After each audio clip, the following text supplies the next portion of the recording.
তোমাদের একটা সুন্দর একটা পরিস্থিতি দেখাচ্ছি, দেখো। এখান থেকে এই ছাদে যাওয়ার জন্য একটা এরকম একটা সিঁড়ির ব্যবস্থা করা আছে, দেখতে পেয়েছো? সুন্দর একটা সিঁড়ির ব্যবস্থা করা আছে। আর এই সিঁড়ির পাশ থেকে এখানে একটা নিম গাছ, এখানেও একটা নিম গাছ, মানে নিম গাছটা এখানে বেশি লক্ষ্য করা যাচ্ছে। এইগুলো তো সব বিচালি, ঠিক আছে। আর এখান থেকে আমি নেমে যাব নিচের দিকে, করে নেমে গেলাম। এখানে একটা ফার্ম হাউস আছে, আর জানি না বাবা কার বাড়ি, বাট এসেছি। এই দেখো এখানে অনেক মুরগি টুরগি আছে, ঠিক আছে।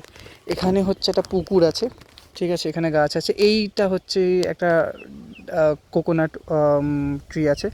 ওইটা কোনো শিমুল তুলোর গাছ ফাছ কিছু একটা হবে। এটা একটা নারকেল বা খেজুরের কিছু একটা গাছ আছে। পিছনে একটা বট গাছের একটা বা অশ্বত্থ গাছের একটা প্রলেপ আছে।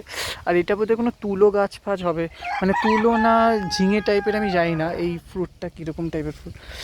আমি তো কলকাতা দেখিনি কখনো, বাট খুব কিউট। দেখো একদম পুরো হাতের সামনে, একেবারে কি কিউট লাগছে না? টং টং টং টং টং টং, দেখছো? খেলছে, এই মুরগি ডাকছে, মুরগি ডাকছে।